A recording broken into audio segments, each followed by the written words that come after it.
Jade, terrific performance. What does it mean for the footy club? Obviously, straight sets finals exit last year. You stared that in the face today. Glenelg were good early, and then you controlled the game, I thought, from quarter time. Yeah, it's a fair point to make, Andrew. It's real. Last year we created the opportunity to double chance and didn't maximise it, but it is a different group, in fairness. It's 10 or 12 guys different that played in the last 2 weeks compared to last year. So it's a new season in many ways, but I'm just so pleased that the first quarter wasn't tidy. It was untidy with skill. We're handballing to them, we're kicking to them, we're dropping chest marks, and they capitalised a couple of times.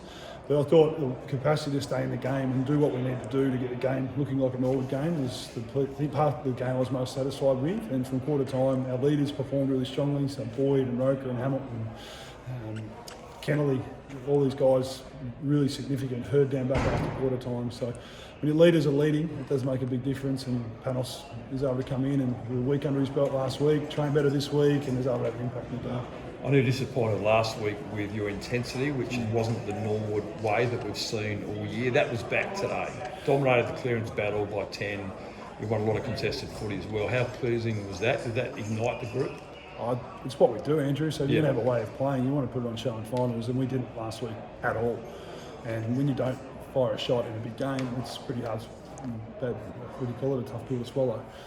And you've got two options. You either tuck it under the carpet and pretend you're like everyone positive, or you confront it, look in the eye, and we did the latter. And that's why I'm so satisfied with the performance of the group, that we actually got to work, we reviewed it, we put our hands up and took accountability for performance, players and staff, and made sure that preparation wasn't going to be the same one going to this week. And I thought we'd reap the benefits from that and trained with a really good quality of intent and execution, and it was the best possible preparation for today. And you get to a first semi, it's a fair bit on the line, and we always have tight battles with Glenelg, so it was really pleasing to get a little bit of separation in the third quarter. We got a bit wobbly at the start of last and then pulled away again, and it just showed the players stayed on task and they believed in each other and what we do. As you said, that was the most pleasing thing. Back to you, the hard brand of footy that you've played pretty much all year, especially in the second half of the year. We played a skill-based turnover game against the two that are playing now, Adelaide, North Adelaide, against them last week, and just got exposed. We don't have 117 points kicked against us, as you and I have chatted about. So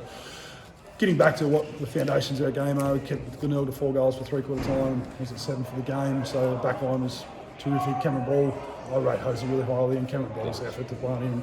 But Donnelly played a good game. We were prepared to play Michelani in game 2 in a game like this because he plays the right way, and Morris Kelly performed really strongly. So, like I said, Jack Hurd after quarter time. So I'm really strong on our back line, how they performed, and were more stoic for us this week. And Matthew Snook injury hurt Glenelg obviously a little bit.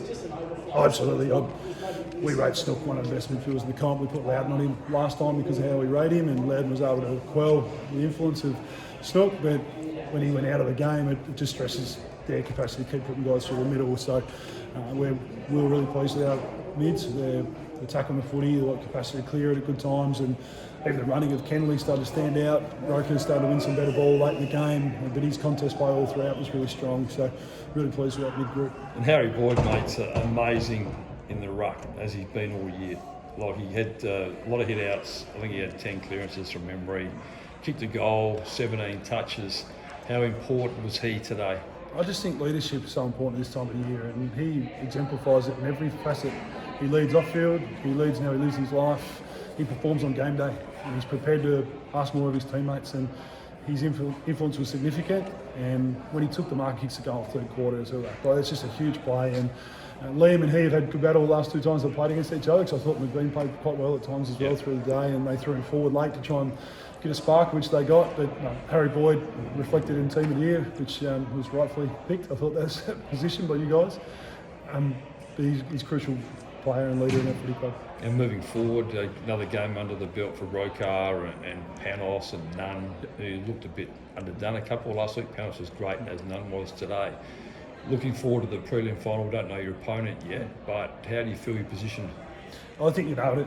I think the extra week, there was always concerns with Nunn hadn't played for 8 weeks and Panos had been 6. And do you train them for another week even though they've done a reasonable block, or do you play them? And we did, and they were ready to play. Didn't probably perform to their levels they expected of each other, but they trained again properly this week. Didn't know compromise in their training, and they were more ready mentally and physically for the game today. And both performed strongly. I thought Nunn's form got better and better.